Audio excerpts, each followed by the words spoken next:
Que a paz do Senhor Jesus, a paz que excede a todo entendimento, esteja presente na sua vida e na vida de toda a sua família.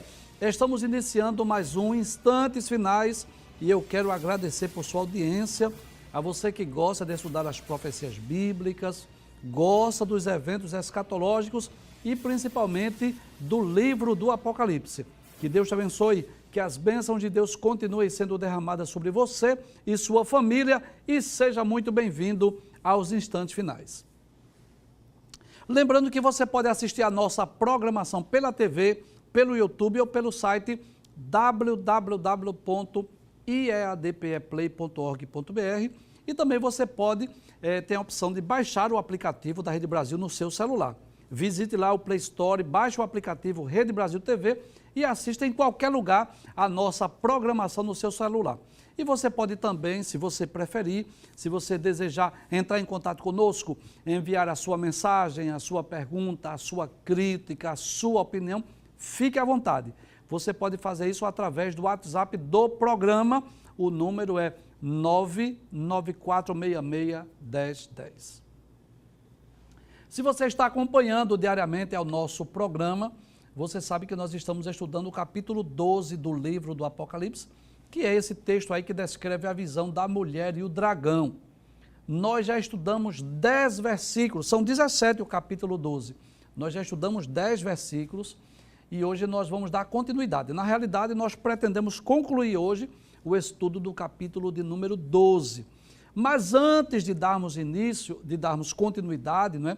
A explicação desse texto, nós vamos relembrar aquilo que vimos, vamos relembrar, recapitular rapidamente os 10 primeiros versículos para reforçar o aprendizado e para que você possa ter uma compreensão melhor do texto, tá bem? Vamos relembrar rapidinho os 10 versículos? Bem, no versículo 1 nós já dissemos que essa mulher vestida de sol, ela representa a nação de Israel.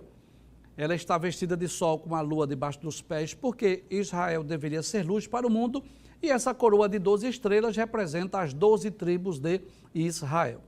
Já explicamos o versículo 2, que o texto diz que essa mulher estava grávida e com ânsias de dar à luz, não é, com dores de parto. Isso fala do sofrimento que o povo judeu, que a nação de Israel suportou, enfrentou antes do nascimento do Messias. Explicamos o versículo 3, João viu aí outro sinal, esse grande dragão vermelho que tinha 7 cabeças e 10 chifres, e na realidade este grande dragão é Satanás, que é apresentado como um dragão vermelho no capítulo 12. Vimos também o versículo de número 4, que a cauda desse dragão levou após si a terça parte das estrelas do céu, que fala exatamente da queda do reino angelical, dos anjos que seguiram Lúcifer naquela ocasião. E diz o texto que o dragão parou diante da mulher, ou seja, diante da nação de Israel, para tragar o seu filho. Isso fala do intento de Satanás, que foi matar o menino Jesus. Isso ocorreu nos dias de Herodes, quando Herodes mandou matar os meninos de 2 anos para baixo. Era uma tentativa de matar o menino Jesus. Vimos também o versículo de número 5, que esse texto fala de 3 períodos distintos, né? Passado, a mulher deu à luz um filho.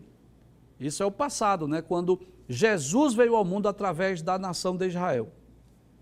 Um varão que há de reger todas as nações com vara de ferro. Isso fala do reino milenial que ainda é futuro. E fala que o seu filho foi arrebatado para Deus e para o seu trono. Fala do retorno de Cristo ao céu, o seu lugar de origem. Vimos ainda o versículo de número 6, que a mulher fugiu para o deserto, isso é futuro, quando a nação de Israel, durante a segunda metade da grande tribulação, irá fugir para o deserto.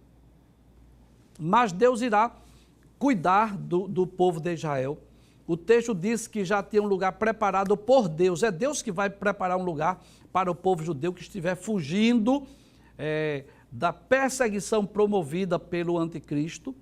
E diz que ali essa mulher, ou seja, a nação de Israel, o remanescente judeu, serão alimentados por 1260 dias, que é exatamente o período da segunda metade da grande tribulação. Vimos também o versículo de número 7, que haverá batalha no céu, o arcanjo Miguel, que vai batalhar contra Satanás e os anjos caídos, e diz que eles não prevaleceram, ou seja, quem é que não vai prevalecer? O dragão e os seus anjos, não vai prevalecer contra o arcanjo Miguel e os anjos de Deus. E nem o seu lugar se achou nos céus, porque durante a grande tribulação haverá batalhas na terra e haverá batalhas no céu, e o arcanjo Miguel, junto com os anjos de Deus, irão expulsar Satanás e os demônios que estão nas regiões celestes. Detalhes, esta foto é meramente ilustrativa. Vimos o versículo de número 9, que Satanás será precipitado. Precipitado como? Será lançado na terra, junto com os seus anjos caídos, e explicamos aí que nesse texto, Satanás, ele tem 4 títulos, né? São 4 títulos que são atribuídos a Satanás. O grande dragão, a antiga serpente, diabo e Satanás. Nós já explicamos cada um desses termos. O grande dragão, porque é assim que ele é simbolizado no Apocalipse. A antiga serpente, porque foi ele que enganou a Eva através de uma serpente. Diabo, que significa caluniador, e Satanás, que significa adversário. Vimos aí, no versículo de número 9, versículo de número 10, que João ouviu uma grande voz lá do céu, tudo nos leva a crer que foi a voz do próprio Deus, que diz assim: agora chegada está a salvação e a força e o reino do nosso Deus e o poder do seu Cristo. Isso é um anúncio do reino milenial que está se aproximando. E como nós podemos saber disso? É porque já o acusador de nossos irmãos é derribado. Ora, se Satanás já foi derribado, já foi lançado do segundo céu à terra, este que diante de Deus acusava os servos de Deus de dia e de noite, é sinal que está chegando o momento do reino milenial. Nós concluímos o programa falando sobre essa frase aí, que Satanás acusa os servos de Deus de dia e de noite, e aí existem várias formas dele acusar. Ele acusa diante de Deus, como acusou Jó. Ele acusa através de familiares e amigos que ficam relembrando o passado, e às vezes ele acusa até na mente da pessoa, fazendo com que a pessoa às vezes duvide da sua salvação ou do poder de Deus ou do perdão de Deus. Foi o último texto que nós estudamos no programa anterior. Hoje nós vamos dar continuidade a partir do versículo de número 11. É muito importante que você esteja com a sua Bíblia. Se você dispõe de uma Bíblia, esteja com ela, abra a Bíblia, leia os versículos. Se você puder, tenha ao seu lado um caderno, uma caneta, faça suas anotações. Veja essa grande oportunidade que Deus está nos dando, não só a você, mas a mim também, sabia? A mim também, de estudar esse livro. Então faça suas anotações. Agora, se você não dispõe de uma Bíblia, talvez você esteja em algum ambiente de trabalho, talvez você esteja assistindo em um lugar que você não possa abrir a sua Bíblia, você poderá acompanhar a explicação também através das telas, das imagens, dos slides que foi preparado pela equipe de artes. Vamos dar continuidade a partir do versículo de número 11. Veja o que diz a palavra de Deus. O texto continua dizendo, é a mesma voz que no versículo 10, João disse, ouvi uma grande voz do céu. Essa voz continua dizendo, e eles o venceram pelo sangue do Cordeiro e pela palavra do seu testemunho, e não amaram a sua vida até a morte. Então, claro que o texto está falando dos servos de Deus, não está falando de anjos, está falando dos servos de Deus, aqueles que eram acusados por Satanás. E para eu entender esse versículo 11, eu tenho que entender que é uma continuação do versículo 10. Volta ao versículo 10, por favor, para nós entendermos melhor. Aí diz, João ouviu a voz do céu dizendo, olha, agora é chegada está a salvação, a força, o reino do nosso Deus, o poder do seu Cristo, ou seja, estamos chegando o período do milênio. Aí diz, como sabemos disso? Porque já o acusador de nossos irmãos é derribado, o qual diante do nosso Deus os acusava. Acusava quem? Os servos de Deus. de dia e de noite. Agora sim, versículo 11. E eles quem? Os servos de Deus, o venceram quem? O dragão, Satanás, o diabo. Mas como venceram? Pelo sangue do Cordeiro. Então eu gostaria de dizer que a nossa vitória sobre o reino das trevas é por causa do sangue do Cordeiro.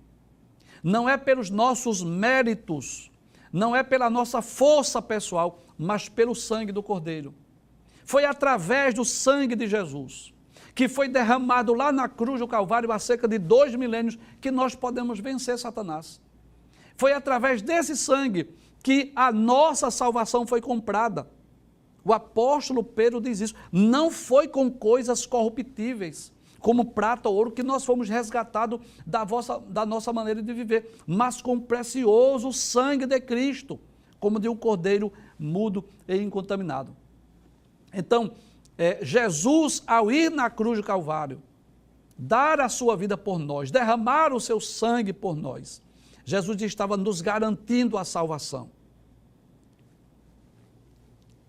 Só para que você possa entender. Deus criou o homem perfeito. Deus criou o homem santo, reto, puro, como Adão. Não tinha pecado, não tinha natureza caída ou pecaminosa. Mas Adão, como representante da raça humana, comeu do fruto que Deus havia proibido. Herdou a natureza caída, herdou a natureza pecaminosa. O pecado passou a todos os homens. E aí os homens estavam condenados. Na carta de Paulo aos Romanos, Paulo diz isso. Capítulo 1, Paulo diz, os gentios estão debaixo do pecado. Capítulo 2, Paulo diz, os judeus estão debaixo do pecado. Capítulo 3, Paulo diz, todos os homens, toda a humanidade, todos estão debaixo do pecado. Mas Cristo veio a esse mundo para quê? Para nos comprar para Deus, para trazer as pazes. A justiça de Deus exigia que alguém santo, puro, inocente, imaculado, separado dos pecadores, morresse por nós. E foi para isso que Jesus veio, para nos dar a certeza de salvação, de uma vida eterna, para nos comprar para Deus. Em Apocalipse capítulo 5, versículo 9, a palavra de Deus diz isso. Digno és de abrir o livro e desatar os selos. Por quê? Porque foste morto. E com o teu sangue compraste para Deus. Veja que coisa interessante. Com o seu sangue, Jesus comprou para Deus homens de toda raça, tribo, língua, povo e nação. Então, foi através do sangue de Cristo que os nossos pecados foram perdoados. Quando nós cremos em Cristo. Quando nós recebemos Jesus como nosso Salvador pessoal. Então, os nossos pecados são perdoados. Foi por isso que João Batista apontou para Jesus e disse: eis o Cordeiro de Deus que tira o pecado do mundo. No Antigo Testamento, quando o hebreu pecava, ele levava lá um cordeiro, uma ovelha, e ele impunha as mãos sobre a cabeça daquela ovelha, daquele cordeiro, e os pecados eram transferidos. Aquilo era uma representação do que iria ocorrer no futuro. E detalhe, aquele animal era morto no lugar do hebreu, do pecador. Então, quando Cristo foi à cruz do Calvário, quando ele estava lá de braços abertos naquela cruz, ele não foi ali simplesmente por causa da incredulidade dos judeus. Ele não foi ali simplesmente por causa do ódio dos judeus. Não, ele não foi ali simplesmente porque Judas Iscariotes o traiu. Não foi porque Pôncio Pilatos não tivesse autoridade para tirar. Não foi por isso. Não foi só porque a multidão disse assim: solta Barrabás e crucifica Cristo. Jesus foi ali para uma missão. Já estava predito, já estava predeterminado isso. 700 anos antes de Cristo nascer, Isaías já tinha escrito o capítulo 53, que ele seria moído pelas nossas transgressões, ferido pelas nossas iniquidades, que o castigo que nos traz a paz estava sobre ele, e pelas suas pisaduras fomos sarados. Então, Jesus foi à cruz do Calvário para nos comprar para Deus, para pagar uma dívida que era nossa, para nos dar o direito à salvação e à vida eterna. Voltando ao texto, por favor. Aí diz o versículo de número 11, e ele quem? Os servos de Deus, que eram acusados, o venceram o quê? O dragão. Como? pelo sangue do Cordeiro. É por esse sangue que nós fomos e estamos salvos. E pela palavra do seu testemunho, pela mensagem do Evangelho, pela palavra de Deus, pelo poder da pregação. Aí diz, e não amaram a sua vida até a morte. Que coisa interessante. Significa dizer que eles preferiram morrer, pode voltar o texto, do que seguir ao dragão. Eles preferiram morrer do que seguir o anticristo. Eles preferiram morrer do que seguir a religião do falso profeta que será imposta no futuro. Durante a grande tribulação, milhares de cristãos, de servos de Deus, judeus e gentios serão mortos. E o texto já está dizendo que eles não amaram a sua vida até a morte, eles preferiram morrer. Pensando no futuro, vão preferir morrer do que negar a fé em Cristo Jesus. Pode passar o texto, por favor, versículo 12. Aí diz, pelo que alegrai-vos, ó céus, e vós que neles habitais. Por que alegria? Porque embaixo, quando esses servos de Deus estavam lá durante a grande tribulação, pode trazer o texto, eles estavam sendo perseguidos, foram mortos, mas agora eles estão no céu. Alegrai-vos, ó céus. Porque o céu é um lugar de alegria, o céu é um lugar de gozo. A alegria, o gozo no céu é algo simplesmente incomparável. Você nunca sentiu alegria aqui na terra que possa comparar com o céu. Não, nem se você juntar, se você reunir todos os momentos alegres da sua vida. Se juntar todos esses momentos alegres, não dá para comparar com a alegria que nós teremos no céu. Então, observe que o texto diz assim, pelo que alegrai-vos, ó céus, vós que neles habitais. Por quê? Quem está no céu já está salvo, já está seguro. Pode trazer, por favor? Já está salvo, já está seguro, sua salvação está garantida. Lá no céu ninguém precisa de óculos, de dentadura, de amuleta. Lá no céu não tem deficiente físico, lá no céu ninguém sofre de pressão arterial, lá no céu não tem Covid, lá no céu não tem nada de ruim. Não tem hospital, não tem presídio, nada de ruim, nada de ruim. Por isso o texto diz, alegrai-vos, ó céus. Inclusive eu quero me dirigir a você, que está triste porque perdeu algum ente querido durante esta pandemia. Olha, se esse parente que você perdeu, se é crente, salvo, pode ficar tranquilo. Ele está melhor do que nós. Nós ainda estamos aqui na peleja, na batalha. Nós aqui ainda estamos na luta, na guerra. Mas aqueles que já estão no céu, estão tranquilos, sossegados. Já atravessaram a linha de chegada. Nós não precisamos nem orar por eles. Eles é que estão nos esperando. Já estão no lugar de gozo. Então, por isso o texto diz, alegrai-vos, ó céus, e vós que neles habitais. Mas para quem está aqui na terra, o que é que o texto diz? Veja o que o texto diz. Ai dos que habitam na terra e no ar. Por quê? Isso é grande tribulação. Por quê, João? Por que essa voz diz isso? Ai dos que habitam na terra e no mar. O texto vai dizer, porque o diabo desceu a voz e tem grande ira, sabendo que já tem pouco tempo. Então, qualquer pessoa, quando sabe que o tempo está curto, ele corre mais, se apressa mais, acelera mais. Não é assim na nossa vida? No nosso dia a dia? Quanto menos tempo eu tenho, mais eu tenho que correr. Eu tenho que acelerar, porque é pouco tempo. E Satanás, conhecedor das Escrituras, ele sabe disso. Que quando o arcanjo Miguel com seus anjos expulsarem ele do segundo céu à terra, ele sabe que tem pouco tempo. Então, os demônios, Satanás, o dragão, juntamente com os seres angelicais do mal, vão ser lançados na terra, e ele sabe disso, os dias estão contados. Dentro de um curto período de tempo, conforme Apocalipse capítulo 20, versículos 1 e 2, ele será amarrado, ele estará preso por 1000 anos. Então ele vai partir naquela fúria, naquela ira contra o povo judeu e contra os cristãos que estiverem na terra. Então o texto diz claramente, volta ao versículo 12, ai dos que habitam na terra e no mar. E por quê? Porque o diabo desceu a voz e tem grande ira. sabendo que já tem pouco tempo. Inclusive, nós já dissemos aqui no programa anterior, que como Satanás não pode lutar contra Deus, ele não pode arregimentar os anjos e dizer assim, vamos lá para o céu guerrear com Deus. Não pode, ele sabe que não pode. Com que ele vai guerrear? Com os seres humanos, que é criatura de Deus, que é criação de Deus, principalmente com a nação de Israel, que é, na Bíblia, conhecida como a esposa de Jeová, contra a igreja, os crentes que não foram arrebatados, que estiverem na terra, que estarão aqui. É com esses que Satanás vai lutar, pelejar, guerrear durante a grande tribulação com exclusividade. Claro que desde os tempos passados que Satanás já procurou destruir o povo judeu, e hoje a perseguição de Satanás é contra a igreja, todos nós sabemos disso. Agora, durante a grande tribulação, esta ira será maior, será mais intensa, porque Satanás estará na terra para perseguir o povo de Deus. Veja o que diz o versículo 13.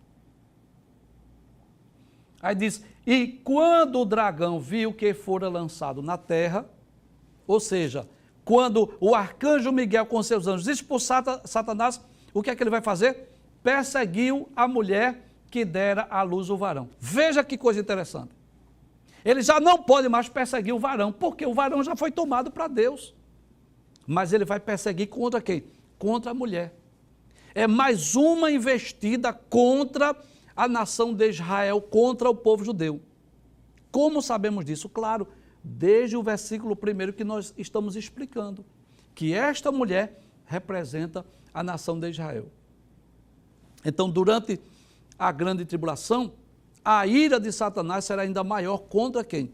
Contra esse remanescente judeu, os filhos de Israel, os descendentes de Abraão, Isaque e Jacó. Satanás vai dirigir-se a sua ira contra o povo judeu, contra a nação de Israel. Vejamos o que diz o próximo texto, pode passar por gentileza, versículo 14. E foram dadas à mulher 2 asas de grande águia, para que voasse para o deserto, ao seu lugar, onde é sustentada por um tempo, e tempos, e metade de um tempo, fora da vista da serpente. 3 coisas nós queremos chamar a atenção. Primeiro, essas asas da mulher, essas asas de grande águia, pode ser no sentido literal. Pode ser que essa grande asa signifique uma aeronave, sabia disso? Pode ser. Aviões que serão preparados, nações que poderão abrir as portas para o povo judeu se refugiar. Como ocorre hoje em várias partes do mundo, você sabe disso, que por conta das guerras existem refugiados em várias partes do mundo, que vão em embarcações, que vão de avião, que fogem, que se escondem. Pode ser que essas asas de águia, de uma grande águia, esteja falando da aviação, de aviões modernos, sofisticados, que algum país que estará aliado com Israel abrirá as portas para que o povo judeu possa embarcar, possa fugir, possa se esconder. Mas essas asas de águia pode ser figurada, pode ser uma forma pela qual Deus vai proteger, vai guardar a nação de Israel. Talvez se o povo judeu for para a Jordânia, que é um país vizinho, talvez não necessitem nem de aeronaves, de aviões, eles possam fazer esse percurso a pé mesmo, ou ele possa fazer de carro. Mas a verdade é, em primeiro lugar, que essa mulher será guardada, será protegida. Abre o texto mais uma vez, por favor. Foram dadas à mulher 2 asas de grande águia. Para quê? Para que voasse para o deserto, ao seu lugar, onde é sustentada. Segunda coisa que nos chama a atenção é que será sustentada por um período de tempo. E veja o que o texto diz. Volte o texto, por favor. Por um tempo, profeticamente falando, 1 ano. E tempos, profeticamente falando, 2 anos. E metade de um tempo, ou seja, durante 3 anos e meio. Esse texto aí, que diz um tempo e tempos e metade de um tempo, fala exatamente de 3 anos e meio. Que é o mesmo período, traga a tela, por favor, que é o mesmo período do capítulo 12, versículo 6, 1260 dias, que é o mesmo período que as duas testemunhas vão profetizar, 1260 dias, conforme capítulo 11, versículo de número 3. Então, durante aqueles 3 anos e meio, durante aquela perseguição, durante as invasões estrangeiras, durante o ataque à nação de Israel, ao povo judeu, pelos exércitos do anticristo, que estará sendo influenciado pelo dragão vermelho, que é Satanás. O que é que vai acontecer? A mulher vai para o deserto. Haverá um lugar, algum país, alguma nação, que o povo estará lá refugiado, guardado, escondido. Aí o texto diz, volta o texto, fora da vista da serpente. Então, haverá um lugar que Deus vai guardar, onde Satanás não possa alcançá-lo, onde Satanás não possa destruí-los. Porque, como Satanás não pode destruir a Deus e os anjos de Deus, vai querer destruir o povo de Deus, a nação de Israel, que estiver aqui na terra durante esse período. Veja o que diz o versículo de número 15. Diz: e a serpente lançou da sua boca, atrás da mulher, águas como um rio, para que pela corrente a fizesse arrebatar. Bem, eu gostaria de dizer algo que eu sempre digo, tanto aqui no programa, como na nossa sala de aula, no nosso seminário teológico. Muitas profecias, elas só serão perfeitamente compreendidas quando elas se cumprem. Eu vou dar alguns exemplos. Cerca de 700 anos antes do nascimento de Jesus, Deus usou o profeta Isaías para dizer assim: eis que a virgem conceberá e dará à luz um filho, e chamá-lo-ão pelo nome de Emanuel, que significa Deus conosco. Agora, imagine, numa época que não havia uma medicina avançada, como é que uma virgem poderia conceber? Como é que uma virgem poderia dar à luz a um filho? Quando esta profecia se cumpriu, quando Jesus nasceu, aí Mateus disse, para que se cumprisse o que fora dito pelo profeta. Então, não é mais mistério isso. De uma forma miraculosa, houve uma concepção sobrenatural, o Espírito Santo veio sobre a Virgem Maria e ela achou-se grávida pelo Espírito Santo. Mas nós só compreendemos perfeitamente depois do seu cumprimento. Então, observe, por exemplo, Isaías 53, quando Isaías falou sobre o servo sofredor, que seria ferido pelas nossas transgressões, que seria moído pelas nossas iniquidades, que o castigo que nos traz a paz estava sobre ele, e pelas suas pisaduras fomos sarados. Qualquer cidadão chegasse para Isaías e perguntasse assim, me explica isso aqui. Isaías diria assim, não sei explicar. Deus mandou e eu escrevi, agora eu não sei explicar isso. Mas veja que, depois que isso se cumpriu, lá no livro dos Atos dos Apóstolos, capítulo 8, versículos 26 a 40, quando o eunuco vinha lendo esse livro, lendo esta profecia, não entendeu. Filipe ouviu o que ele estava lendo, perguntou, entendes tu o que leis? Aí ele disse, como eu posso entender se alguém não me explicar isso? Chamou Filipe. Filipe subiu ao carro e explicou a profecia. Olha, essa profecia fala de Cristo, o Messias, já se cumpriu. Ficou mais fácil para Filipe explicar. Eu diria que ficou mais fácil para Filipe explicar do que o próprio Isaías. Porque Isaías falou de algo futuro. Filipe explicou aquilo que já tinha passado. Então, por exemplo, qualquer crente, qualquer pessoa que for explicar o livro do Apocalipse durante a grande tribulação, ficará mais fácil do que para nós hoje. Porque nós estamos olhando para o futuro, como possibilidades, como probabilidades. Então, tem coisa desse livro que nós não sabemos dizer ao certo se é literal ou figurado. Essas asas de águia, por exemplo, pode ser uma aeronave, sentido literal, mas pode ser figurado. Proteção. Deus vai proteger, Deus vai conduzir, Deus vai levá-los, como levou o povo hebreu até a terra de Canaã, a terra prometida.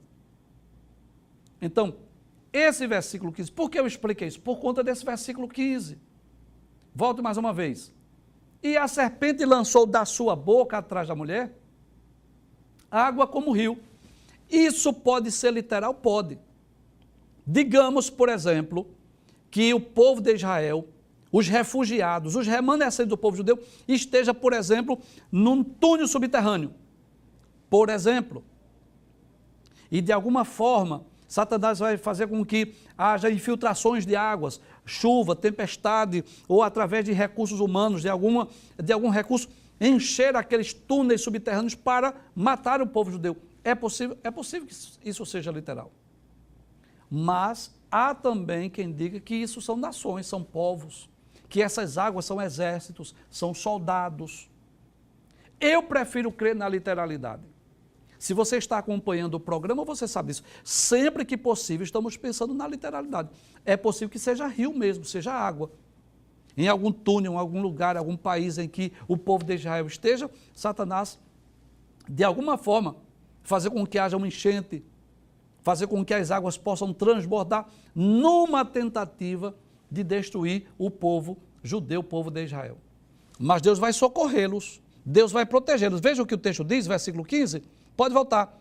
Aí diz que a serpente lançou da sua boca atrás da mulher água como um rio, para que pela correnteza a fizesse arrebatar, ou seja, para que o povo judeu morresse pela correnteza, pelas muitas águas. Versículo 16, pode passar. Aí diz, e a terra ajudou a mulher, e a terra abriu a boca e tragou o rio que o dragão lançara de sobre a sua boca.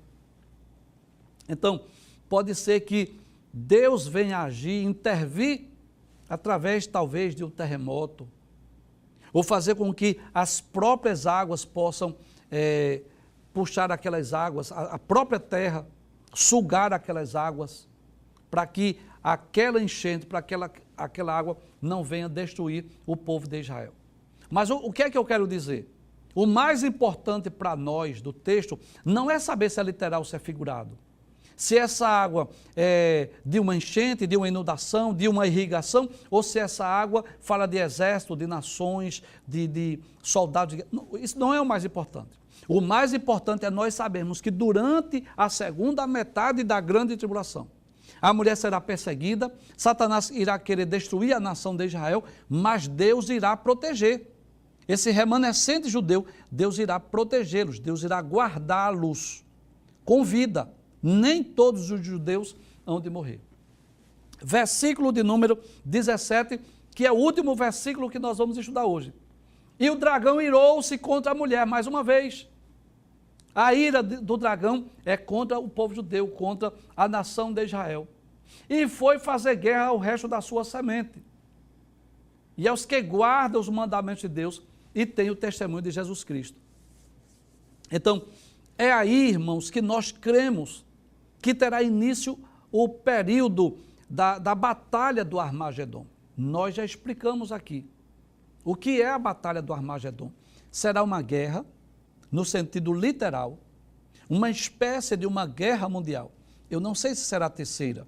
Pode ser a terceira, pode ser a quarta, pode ser a quinta, mas uma espécie de uma guerra mundial onde o anticristo vai arregimentar nações, países, exércitos do mundo inteiro para guerrear contra o povo judeu, contra a nação de Israel.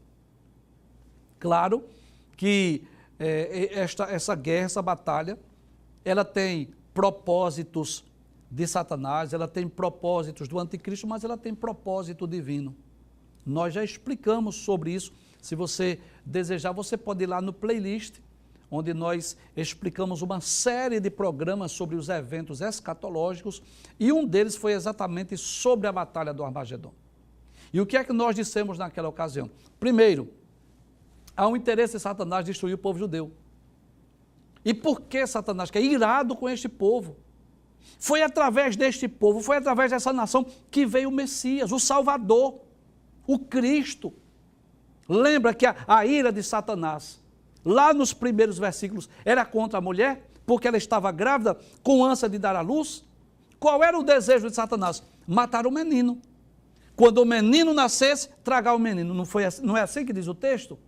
Mas como o menino nasceu e não pôde tragar, porque Herodes não conseguiu seu intento de matar o menino Jesus. Pelo contrário, esse menino cresceu, tornou-se homem, exerceu o ministério aqui na terra e pisou na cabeça de Satanás lá na cruz do Calvário. Satanás sabe que seus dias estão contados. Então, já que Satanás não pôde matar o menino e não pode ir lá no céu para guerrear contra Cristo, vai guerrear contra a mulher, contra a nação de Israel. Mas lembre-se disso, que a batalha do Armagedom haverá também um propósito divino. Deus irá regimentar as nações, lá no vale de Josafá, numa planície lá em Israel, onde Deus estará na segunda fase da sua segunda vinda, com poder e grande glória, descendo sobre a terra, para livrar a nação de Israel e para punir, para castigar aquelas nações que estiverem pelejando, estiverem guerreando contra o seu povo. Quero mais uma vez lembrar, não deixe de assistir esse vídeo lá no playlist do YouTube, pode procurar lá a Batalha do Armagedom, que será uma das últimas tentativas de Satanás para destruir a nação de Israel. Volte o texto, versículo 17 mais uma vez. E o dragão irou-se contra a mulher e foi fazer guerra ao resto da sua semente, ou seja, ao povo judeu que estiver na terra, aos judeus que estiverem aqui durante a grande tribulação. Os que guardam os mandamentos de Deus, referindo-se ao povo judeu, e tem o testemunho de Jesus Cristo, ou seja, também está incluso quem? Os judeus messiânicos. Porque é exatamente durante este período, na segunda metade da grande tribulação, veja que coisa interessante. Na primeira metade da grande tribulação, nós já dissemos aqui, o anticristo vai enganar o povo judeu. O povo judeu vai olhar para aquele homem que vai surgir no cenário mundial, solucionando os problemas, fazendo um pacto de paz, uma aliança com as nações.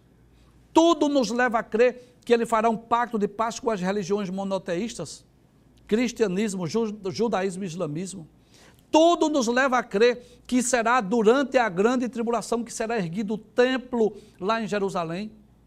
Então imagine, pense comigo, os judeus rejeitaram o Messias, sim ou não? Sim, eles não creram em Jesus como Messias. Os judeus só crêem no Antigo Testamento. O Novo Testamento para eles não tem validade canônica.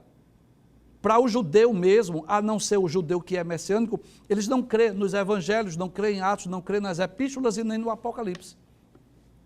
Para eles são livros apócrifos, espúrios. Então o que vai acontecer? Quando surgir no cenário este homem, trazendo paz, fazendo com que cada pessoa adore ter o seu Deus, a sua religião, respeitando uns aos outros, fazendo com que o templo em Jerusalém seja erguido, os judeus vão olhar para ele e dizer assim, esse é o Cristo, esse é o Messias, esse é o Salvador do mundo. Mas quando ele romper o pacto, quando ele profanar o templo, como Jesus disse, quando, pois, virdes que a abominação da desolação de que falou o profeta Daniel está no lugar santo, quem lê que entenda. Isso está em Mateus capítulo 24 e 15. Quando o anticristo romper o pacto, proibir as ofertas, os judeus vão dizer assim, este não é o Messias. E quem é o Messias? Aí vão dizer assim, o Messias é aquele que os nossos pais mataram. Aí tem o testemunho de quem mais? Dos 144 mil judeus. Tem o testemunho de quem mais? Dos 2 profetas, as 2 testemunhas que Deus vai levantar no futuro. Então é aí que o povo judeu vão estar esperando o Cristo, o Messias. Eles vão reconhecer sim, que Jesus, aqueles que os seus pais mataram, este é o Cristo, o Salvador, o Messias. E é aí que Jesus voltará na segunda fase da sua segunda vinda, com poder e grande glória, para livrar a nação de Israel lá da batalha do Armagedom, para limpar esta terra e para implantar o seu reino milenial. Por isso que o texto diz, pode abrir o texto, por favor? Os que guardam os mandamentos de Deus, está falando do povo judeu, que guarda os mandamentos, e tem o testemunho de Jesus Cristo, ou seja, os judeus messiânicos, aqueles que vão reconhecer que Jesus é o Messias.